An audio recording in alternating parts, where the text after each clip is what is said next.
Hi, and welcome to Lucy's Magical Woodland. I hope you find your way easily through the woods today. And have you seen the little houses up there? That's the fairies' village. If you saw a fairy, I hope you stopped and say hello. So today is our first episode, and I would like to introduce you my woodland friends. So we have little hedgehog, then we have fox. Mr. Fox, sorry, because you know he's the smartest in the group. He's wearing a waistcoat and often a cravat. Then we have Robin and we have Squirrel. And have you seen they wear something strange on the head? What is that? That's a chef's hat. Have you ever seen one before? But I wonder, why do they wear a chef's hat? Why don't we ask? Why do you wear a chef's hat, Squirrel? Because I like food, he said. Oh, that's a good reason, I think. And what about Mr. Fox? Why do you wear a chef's hat, Mr. Fox? He's saying because I like to try new food. That's really good because I also like food challenges sometimes. Like when you try something you never tried before, it's really fun. And Robin, why do you wear a chef's hat? He said, because you stick it on my head. That's true as well. All right. And Hedgehog, why do you wear a chef's hat? Because I'm a woodland chef. That's a good one. I really like a woodland chef. I've never met one before, so here we go. 1, 2, 3, 4. Woodland chefs. Aren't we lucky? Yes. So I can see that Hedgehog brought us something today. Come closer. Come to see what it is. It looks like a plant. It's got lots of little teeth. And it stings a bit, honestly. Which plant is it, Hedgehog, that you brought us today?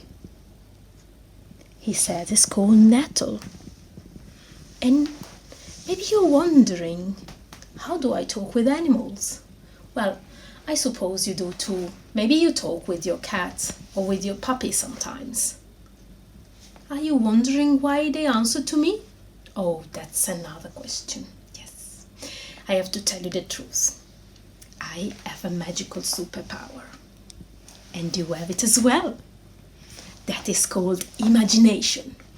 And imagination is the power to see in your head, to picture in your head some things that can be magical things, that can be invented things. And you know, I believe that is a real superpower because it can make our life so much nicer, so much better. And I also believe that more we imagine, more we draw closer our imaginary things, we draw closer to us and they might become real. So that's why I like to talk with my friends in the woods. Why did you bring us nettle today? He said I thought we could make something fun. You mean like cooking? Yes, like cooking. And what can you cook? I think he said we could make a nettle risotto. Have you ever done one before? So because we said that the nettle stings, I'm gonna put some gloves on so we are safe.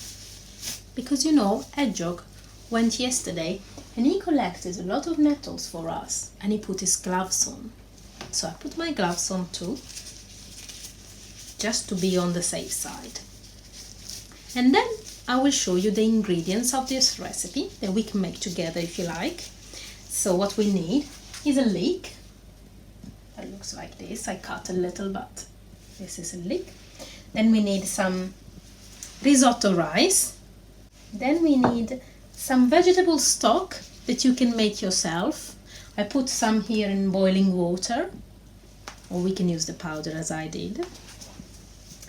And then we need a little salt, and of course we need a nettle. And just before, I steamed some nettle that you can see here in the pan.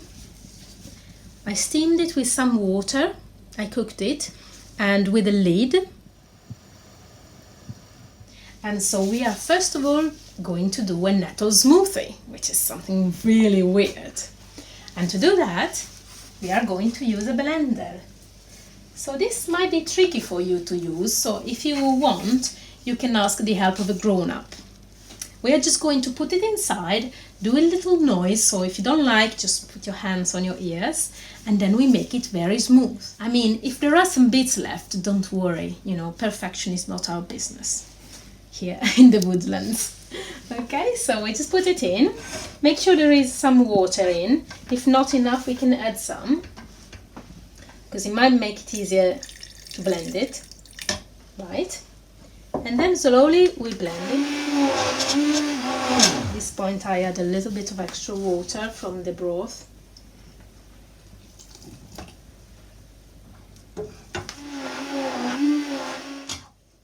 Mix it a little bit. Might be a bit tricky, but carry on. Here we go.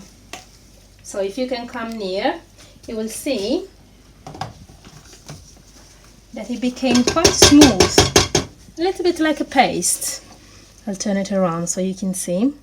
This will be enough for the risotto. So we put this on the side, get it ready for when we need it. And then we have a pan with some olive oil inside. We can add a little bit of water or of broth, which is even better because it makes it tastier. And then I'm going to start the fire. So everybody away, be on the safe side. Start the fire. There you go. And I have cut a leek before, half of it, but you can use it all if you like. And here it is.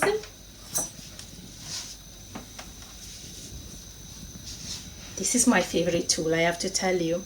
I'm sure that you all have a favorite tool in the kitchen, and this is mine. First because it's green, that is my favorite color, but also because it helps a lot to scrape things out, like this. So we put the leek inside and then we gently stir it and we cook it until it's soft. So as you can see here, the leek is cooking, slightly becoming softer. I brought my little friend Hedgehog with us so we can see what we're doing, just in case we don't want to make too many mistakes. He's the chef, after all, he's got the head. So we're cooking this one, and meanwhile I just wanted to tell you about nettle. So if you've never seen it before, I might add some water. If you've never seen it before, nettle is a plant that grows in the underwood, which is the part of the wood that is under the trees. It can grow on the side roads or in abandoned places, and it grows in big quantities. You can recognize it because it stings. Unfortunately, it's very easy to recognize. And these days, many people don't really know that nettle is so good for us. It can also be a medicine. For example, it contains a lot of vitamins, like vitamin C. It's got the same vitamin that in orange. Can you believe? Then it's got some minerals, which are very good as well for our system, for all our body. It contains some iron, which is good for our blood. It helps our immune system. It helps our mood, and it helps our sleep. It's just amazing, this nettle. And the way that we used to eat it is just to pick it and then cook it. And I went to the woods together with Hedgehog to collect some, and I discovered, I thought that no animals would eat the raw nettle because of its stings. And while I was in the wood, I discovered that this is not true. There is just one animal that likes to eat nettle as it is, and it doesn't really mind being stung. I wonder if you know which animal it is. Well, if you guessed snail, you were right. Snails, unbelievable. I just discovered this yesterday together with Hedgehog. He maybe knew before. Meanwhile, here I cooked my leek, and I am going to add the rice and toast it slightly. Okay, it was a little bit more than half cup rice. You can see the noise is changed. It's very important to listen to noises and sounds when you are cooking, because sounds can tell you a lot. For example, when something is burning. The trick for making a good risotto is to add water only when it's needed. So we don't want to flood the rice. This is a Hedgehog secret. The rice is cooked when you just try a little under your teeth, and when you bite it, it's not hard, but it's very soft. That will tell you that the rice is ready to eat. But now we want to add our nettle smoothie. Slowly, okay? So just take some. I need a spoon. I have only a small spoon in the woodlands. Oh, maybe squirrel, sorry, can you give me your spoon? Thanks. And we add the smoothie slowly. So we mix it together with the rice. And if you want, we never put salt so far, so we can put a pinch of salt, which will make it tastier. You can put also some pepper if you like. And I have some nutmeg. Nutmeg is really another nice ingredient for the risotto. We put some of this as well. There. I wanted to tell you something I discovered. Did you know that kitchens, once upon a time, early on, maybe when your grandpa was a small child, kitchens were the places where stories were told. Often they were the biggest room in the house, and they were the place where people gathered after the day, after they came from work, and they used to prepare their food, cut their vegetables, spice their meats, and get ready their food. And while they were doing that, they were telling each other some stories. Sometimes they were telling what happened in the day. Some other times they were telling stories that they heard from their parents or from their friends or from the newspapers. But sometimes they would invent stories with their superpower of imagination. And so today I wanted to tell you stories that comes from my imagination. And truly it was inspired by my little friend Hedgehog. And the story is called How the Hedgehog Got His Prickles. So you have to know that the hedgehog has not always been as we know it. Once upon a time, he was a little mouse. He was a very lively mouse, busily hopping around in the woods. He had lots of friends. He really liked chatting along, and he liked tea parties, and he liked to celebrate. He was out day and night. He was really a little mice about town. And what happened is that one day somebody told him that there was a big cat living at the end of the path where the wood finished. He lived in a house, and somebody told the little mouse that if the cat would have found him, for the little hedgehog it would have been the end. So from that day the hedgehog hid into his den, and he never came out. Not in the day, not in the night, not even to search for food. His friends thought he moved and went to live in another woodland, but after many days like this, the little mouse was so hungry, so lonely, so sad and desperate that he decided to pick his nose out. And do you know what he saw? There was a little girl under the big oak tree playing around.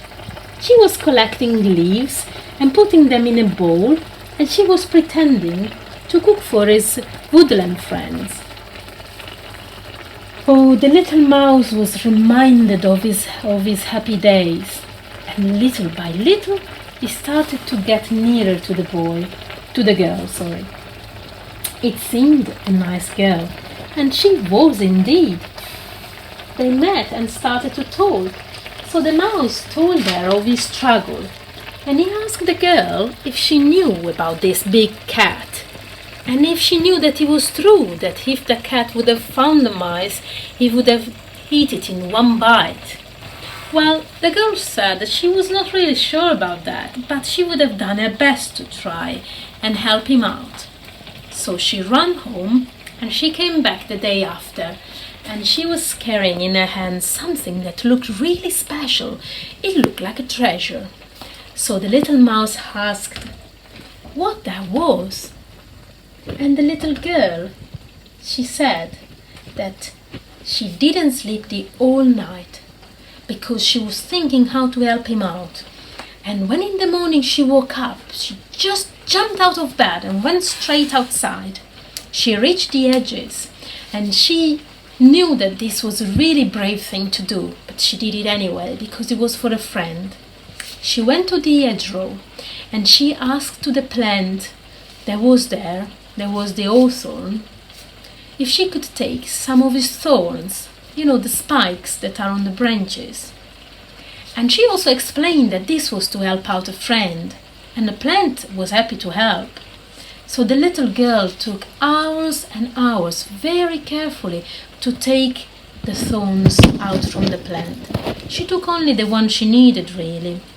And then she ran back home and she stitched the thorns on a brown cloth. And that's what she had in her hands. She had a magical cloak, and she made it herself.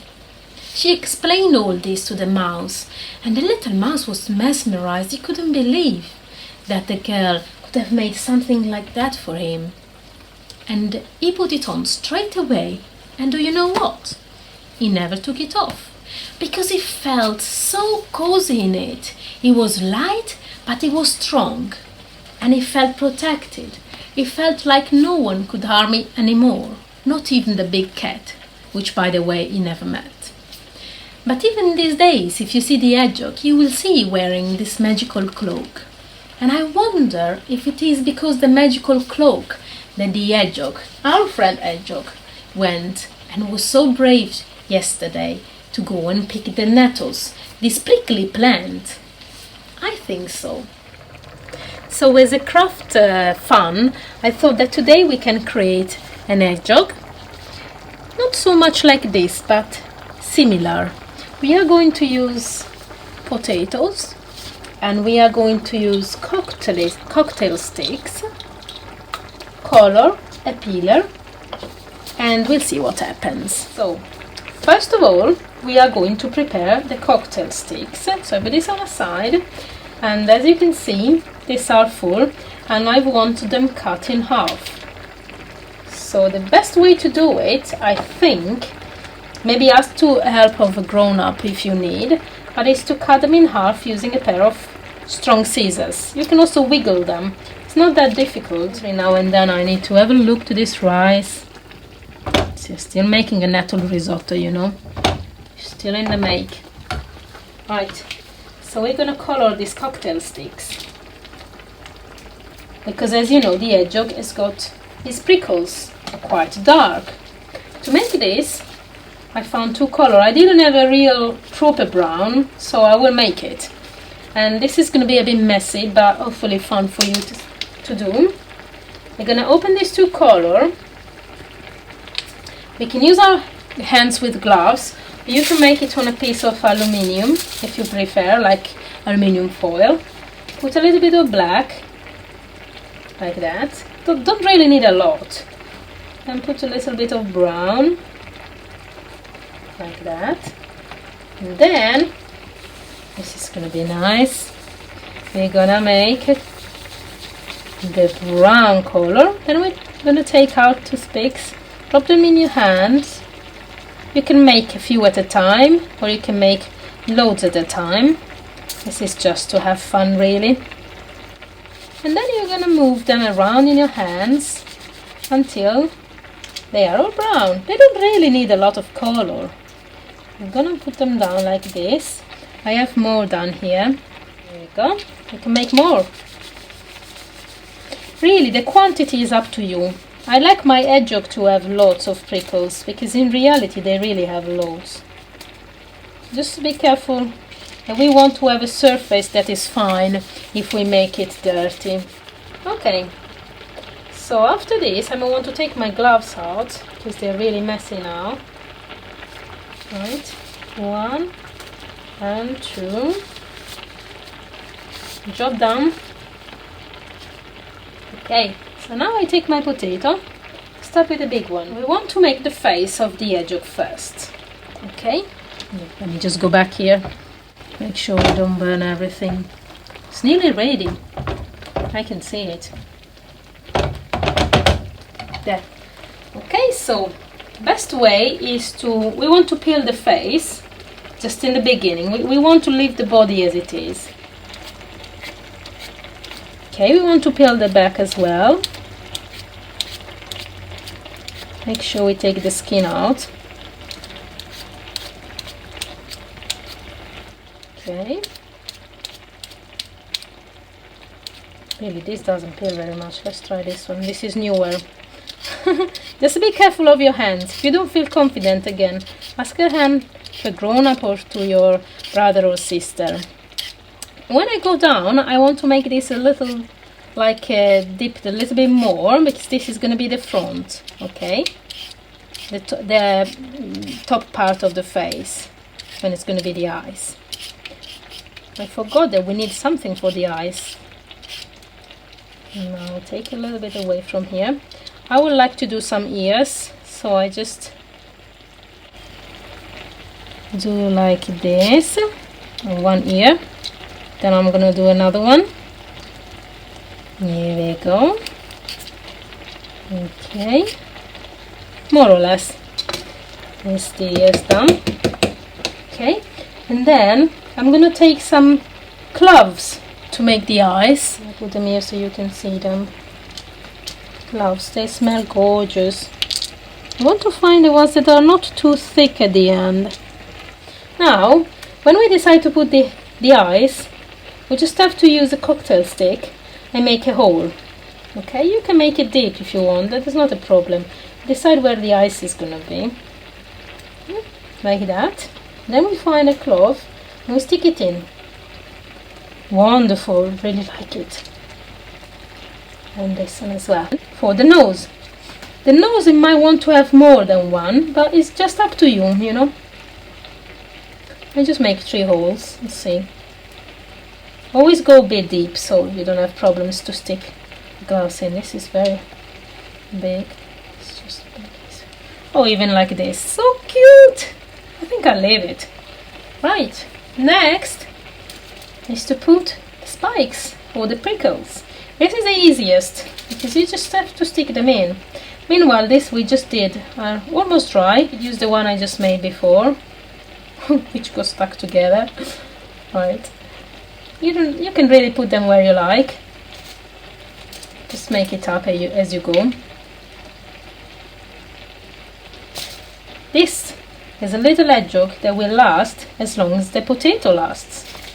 You can play with it as long as you're careful not to sting yourself with the prickles. This is the magical cloak of the hedgehog, the one that the little girl made for him. Right, carry on until you cover it all. So here we have it. I made 2 little hedgehogs. One is slightly smaller and one is like the mum. I think I like them. What do you think? The risotto is ready. It's got really an interesting taste. Maybe it's a bit similar to spinach, because spinach, in fact, they have a lot of iron as well. And in fact, if you don't have nettle, spinach is one thing you can use, and you can mix them because they like to be treated the same way. We are going to give some to our animals in the woods. Maybe they'll like to try it as well. I really like when a food comes out colorful. In this case, it's really green. It tastes great, I have to say. I hope you tried today as well. Okay, and then we can give it to our animals' friends. Let's bring our hedgehog back as well in the woods. Okay. It's eating time in the woodland, and maybe also where you are. So thank you for your time. I hope you had fun. Please come again. And remember, wherever you are, share your magic.